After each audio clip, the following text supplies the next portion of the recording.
So in this second part on Hellenism and Judaism, we're going to take a look here at the assigned reading in Tomasino's Judaism Before Jesus, pages 103 to 135. A couple of things to just highlight while you are reading that material and thinking about that material. First of all, the Greeks entered the East between 499 to 323 BCE. So we get Darius I, who attacks Athens, but is defeated. So when we say here the Greeks enter the East, we're not just focused on Palestine, but we're also thinking about the movement of Greece towards the East. So Darius I attacks Athens, but is defeated. And there's several reasons why that occurs. Xerxes then attacks Athens, but is also later driven out.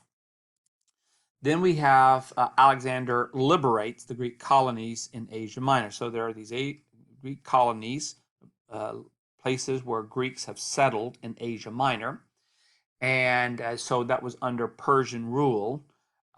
So after these attacks by the Persians on Greece, then Alexander comes along and decides to free these Greek colonists in Asia Minor. So this happens in 334. So this is the push now against more offense is taken onto Persia by the Greeks.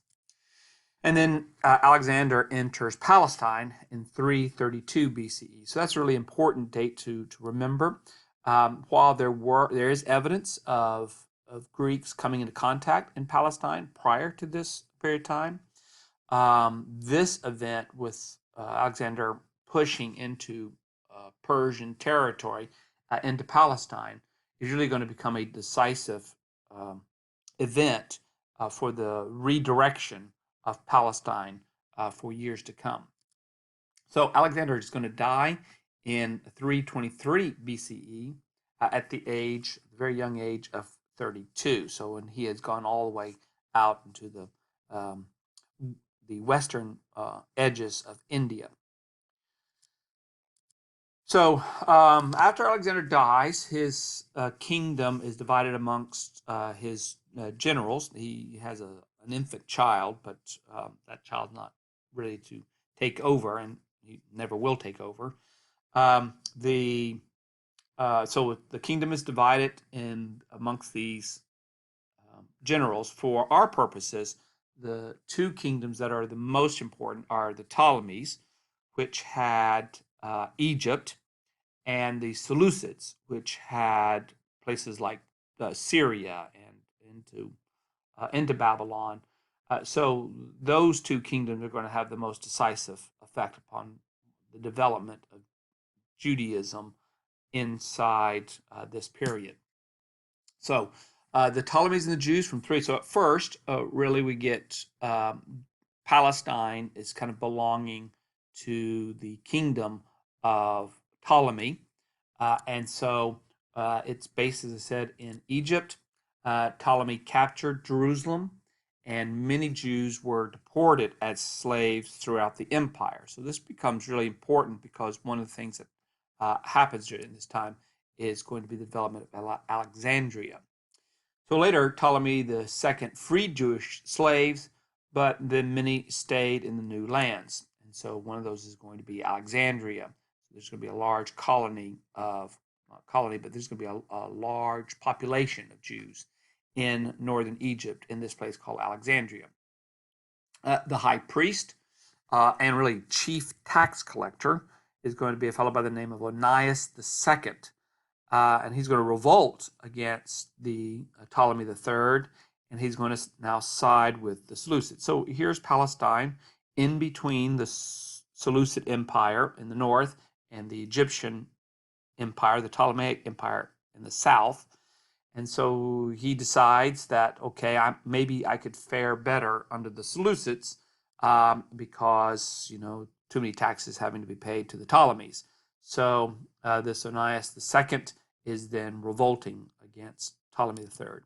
Ptolemy III will regain control, and then he's going to make Joseph of the Tobiat family the new chief tax collector. So these two families, the Onaites and the Tobiites, as kind of this vying family, influential family, primarily trying to take control of the high priesthood position, which is now really becoming more of an administrative role, since they're also, collecting taxes for the current power in place. Antiochus III retakes Palestine. So Antiochus III is a Seleucid king, ruler, and he's going to take over Palestine in 200 BC. So now we're talking about the Seleucids and the Jews. So cities are designed to spread Hellenism. So in Mark chapter 5, verse 20, you see this recognition of a place called the Decapolis. So this is comes from a Greek term meaning 10 cities. And so here are cities that are being set up to spread Hellenism. So in other words, a tactic, a strategy is, let's build these places where our people will want to move into this region and will want to live. So we're going to create these cities, and it's going to be designed off kind of Hellenistic culture, Hellenistic architecture, city plans, and that way people will desire to live in these places and potentially work land outside of the city and be able to spur on the economy. Gymnasiums are also helped to spread Hellenism, so places where not only indigenous people who have adopted Greek values and Greek lifestyles readily, but also in the hopes of attracting wealthier aristocracy amongst the Jews who want to kind of embrace Hellenism and embrace Hellenistic culture and begin to profit from this relationship with the Greeks. So these gymnasiums are built. The temple becomes primarily a financial institution. So a lot of people, when they read the Gospels about the temple, they oftentimes don't think about that. They may think about with Jesus cleansing in the temple. This is all just kind of a ceremonial activity against, a place where what should have been left for people to pray. But the temple is really a financial hub. Of course, it is an economically important hub in Jerusalem because lots of pilgrims, these Jews who have been spread out from all over the Mediterranean, will come to worship there. So they bring their money and they spending their money in the temple area and in Jerusalem. But also treasures are stored in the temple. So there's a place where people want to safeguard their materials because the temple does have guards. And there is a understanding or a view that if you steal from the temple, then the god of that temple then will somehow or another come after you. You'll be cursed by that god. Also, records were kept in temple, and so when the movement, the revolt happened in the 60s, 80s, 60s, that one of the things they did was to destroy records of loans, which were kept in the temple area. So the temple becomes this financial institution. Antiochus IV is going to become king after his older brother, Seleucid IV, is assassinated. So Seleucid IV should have been the ruler. He's assassinated. And this brings in this really important character that you need to become familiar with. So Antiochus IV.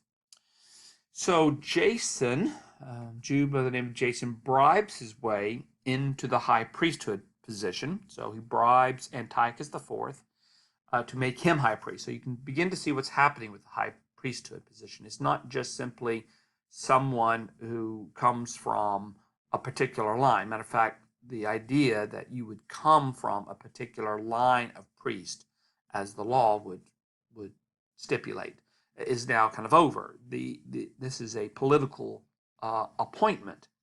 And so Jason tries to become the high priest, and he bribes Antiochus in order to do that. But then later on, Menelaus, who is a non-Zadokite priest, he bribes his way into it. So whereas Jason might have kind of claimed this connection to a priestly line, Zadok priestly line, now Menelaus, who's not, is able to do so, and because Antiochus is just interested in the money. Antiochus doesn't care about any kind of hereditary line that should be observed. So Menelaus, and both of them are telling Antiochus that they're going to promote Hellenism amongst Jews. So because that's what Antiochus wants. He wants the spread of Hellenism. He wants to unite his kingdoms under this same kind of worldview outlook, and Jewish kind of particularism and isolationism is kind of a resistance to that. So these high priests are taking these positions and telling Antiochus that they're going to, help further these goals of spreading Hellenism in the region. Then we get this kind of persecution by Antiochus Epiphanes. So what Antiochus tries to do is he attempts to subdue Egypt, so the Ptolemaic kingdom. He goes in near Egypt around 168 BC, and his Antiochus' focus is attention on Judea for money and submission. That's what he needs from them. But what happens is Antiochus is stopped by Rome. Rome intervenes. The Ptolemies had appealed to Rome for help, and Rome sends an ambassador, and this is according to the writings of Josephus, and this ambassador basically tells Antiochus that he should not enter in. There's the story about the ambassador drawing a circle around Antiochus and saying, if you step out of that circle in the direction of Egypt, then you'll have Rome to answer to. And Antiochus knew that he couldn't take on Rome, as well as other military activities that he was involved in. Plus, he had to maintain the security of his own home. So he had to decline going into Egypt, and so he's annoyed, and he's also now have fines that are placed onto him by Rome that he has to pay, because Rome has gotten involved, and Antiochus' actions force Rome to get involved. So all the expenses of Rome getting involved now are laid upon Antiochus. So he's in a really bad mood. He didn't get to take Egypt. He's got all these fines. He's got humiliated.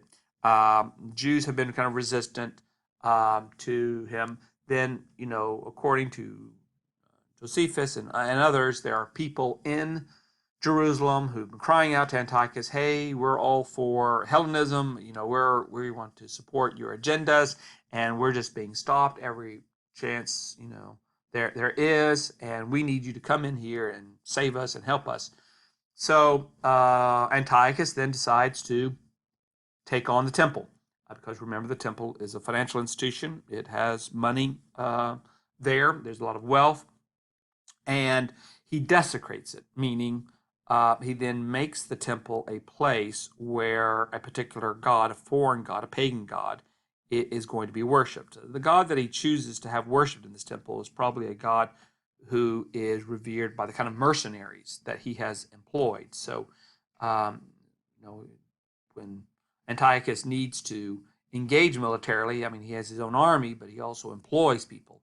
And so these people have gods, and they want their god to be recognized and worshipped. And so the temple that's dedicated to Yahweh is then taken over and given to a pagan god, and pagan sacrifices are made.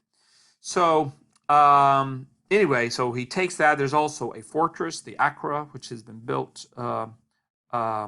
is built there. So the temple is taken. This fortress is built in order to watch out, to protect the temple that is now dedicated to a foreign god.